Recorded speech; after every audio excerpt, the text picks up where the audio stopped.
Bonjour à toutes et à tous, j'espère que tout roule pour vous. Je suis très contente, ça fait 6 mois que la chaîne Sève en Voyage a commencé. On en est à la 17e vidéo et ça me rend très heureuse de pouvoir communiquer avec vous, que ce soit sur YouTube ou sur Facebook. Je réponds pas à tous les messages parce que j'en reçois beaucoup, mais soyez sûrs que je vous lis et que je prends bien note de toutes les données que vous me passez. Avant de commencer avec la vidéo que je vais vous présenter aujourd'hui, je voudrais profiter de l'occasion pour remercier Café Tacuba d'avoir partagé ma vidéo de la traduction de la Chilanga Banda sur sa page officielle. Ça m'a fait vraiment très plaisir. A ver si me invitan a su concierto en Paris. Aujourd'hui, je vous amène une vidéo pour laquelle j'ai dû casser ma tirelire, au sens propre. En fait, il y a quelques jours, j'étais en train de payer quand j'ai acheté à manger et je me suis dit, est-ce qu'on peut juste s'arrêter 2 minutes sur la beauté des billets mexicains? Donc aujourd'hui, c'est ce qu'on va faire. On va parler d'argent et plus précisément des pesos mexicains. On y va. À titre d'information, pour qu'on se situe bien dans cette vidéo, il faut savoir que 1 euro, c'est 20 pesos. Si, ese que ladro de fondo es Bebelleski. Le billet de 1000 pesos, c'est la dénomination la plus grande au Mexique. Il faut que j'utilise une image pour vous le montrer parce que je ne l'ai pas en main propre. Le distributeur automatique ne le donne pas et il est très difficile à écouler. C'est-à-dire que c'est pas rare que tu vas dans un commerce et tu veuilles payer avec ce billet et on te dit non, même s'il est officiel. Et c'est dû au fait que les gens ont peur de perdre beaucoup d'argent s'il est falsifié. C'est très bizarre d'ailleurs parce que selon la Banque du Mexique, c'est le billet le moins falsifié et les plus falsifiés, c'est ceux de 500 et de 200 pesos. Sur le billet de 1000 pesos, tu peux voir Miguel Hidalgo y Costilla. Il est connu comme le père de la patrie et sur le billet, il est représenté avec les cloches de l'église de Dolores. C'est l'endroit d'où il a lancé l'appel à l'indépendance en 1810. Et au verso du billet, on peut voir l'université de Guanajuato qui est justement l'état où se trouve la ville de Dolores Hidalgo. Avec 1000 pesos, tu peux acheter un billet d'avion, un aller simple, México-Monterrey ou México-Guadalajara. Le billet de 500 pesos, il y en a deux. Le premier, je ne l'ai pas avec moi parce qu'il ne circule pas beaucoup. Dessus, on peut voir Ignacio Zaragoza. C'est le héros militaire qui a mené les troupes mexicaines à la victoire lors de la bataille de Puebla le 5 mai 1862 contre les troupes napoléoniennes. Ça, c'est le recto Ignacio Zaragoza avec une scène triomphante de la bataille de Puebla. Et sur le verso, on peut voir une vue de la cathédrale de Puebla avec un ange, parce que la ville s'appelle Puebla de Los Angeles. Celui-ci, c'est le deuxième. Bon, je vous les présente plus. Là, on a Diego Rivera et de l'autre côté, on a Frida Kahlo. C'est le couple de peintres mexicains le plus célèbre. Les deux sont représentés chacun de leur côté avec l'une de leurs œuvres. Pour Diego Rivera, ça sera le nu avec les arômes. L'arôme, c'est une fleur représentative de l'époque préhispanique que Diego Rivera a représentée plusieurs fois dans ses œuvres. Et pour Frida, je vais vous montrer.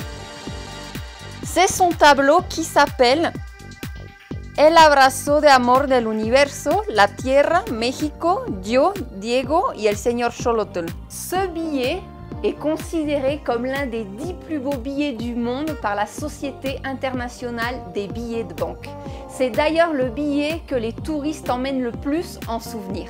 Et je les comprends. Avec 500 pesos, tu peux acheter 6 places dans une chaîne de ciné nationale ou un demi-kilo de morbier. Le billet de 200 pesos, c'est celui-ci. Il représente à Sor Juana Inés de la Cruz. C'était une religieuse, écrivaine et poétesse de l'époque coloniale. Ça, c'est sur le recto.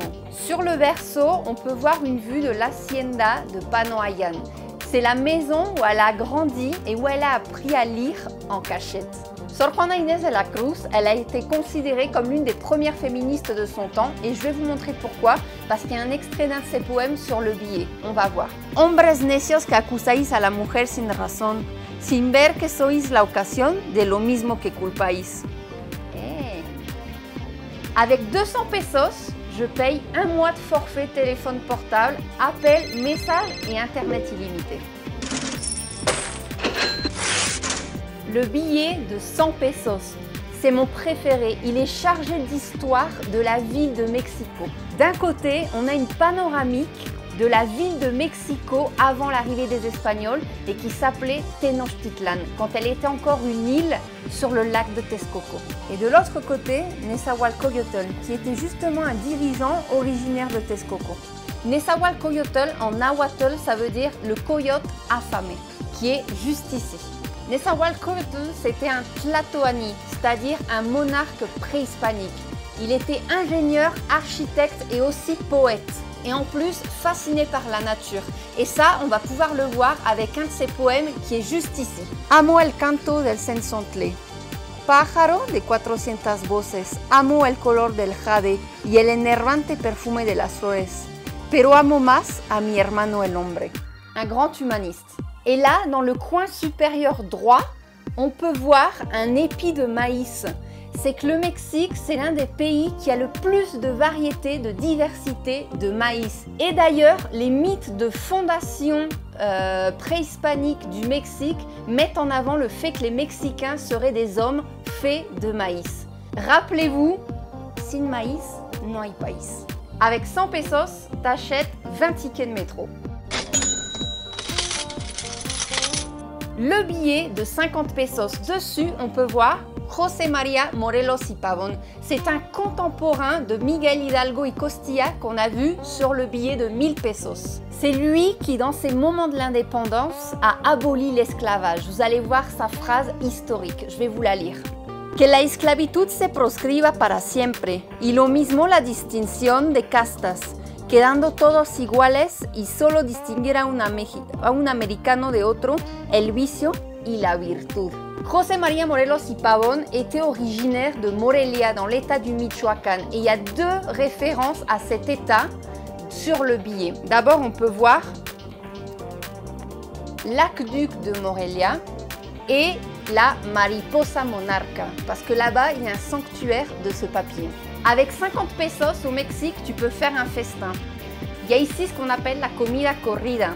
C'est un menu qui compte 2 entrées, un plat principal et un petit dessert avec de l'eau de fruits naturels à volonté et des tortillas. Le billet de 20 pesos. Alors, c'est la plus petite dénomination et c'est aussi le plus petit en taille. Mais le personnage qui est dessus n'a rien de petit, c'est même un très grand. C'est ni plus ni moins que Benito Juárez. Et il a été reconnu pour les lois de la réforme qu'il a fait passer qui séparent l'Église de l'État et qui sont d'ailleurs juste là avec la balance de la justice. Et on va voir sa phrase, parce qu'il y a toujours une petite phrase. Que el pueblo y el gobierno respeten los derechos de todos entre los individuos como entre las naciones. El respeto al derecho ajeno es la paz. Ça, c'est une bonne leçon qui est encore d'actualité. Sur le verso, on a le site archéologique Zapotec de Monte Alban dans l'état de Oaxaca. C'est symbolique parce que c'est l'état de naissance de Benito Juárez. Avec 20 pesos, tu peux t'acheter une bouteille de bière Corona et tu peux même acheter le citron et le sel pour la boire à la mexicaine. Voilà, c'est fini. On aura vu tous les billets mexicains. J'espère que ça vous a plu. Si c'est le cas, vous savez, vous pouvez partager la vidéo et lui mettre un j'aime. Vous pouvez me suivre sur la chaîne YouTube, juste là en vous abonnant. Et aussi sur la page Facebook, je vais vous laisser le lien dans la description. Si vous êtes français, vous pouvez me dire quel est le billet que vous avez préféré et pourquoi. Et vous les Mexicains, qu'est-ce que vous achetez avec chaque billet? Et pour ceux qui se demandent pourquoi est-ce qu'on n'a pas vu les pièces de monnaie, c'est parce qu'on va le voir sur le Facebook. Soyez attentifs, je vais poster quelque chose. C'est tout pour aujourd'hui. On se voit très bientôt et je vous envoie un bisou.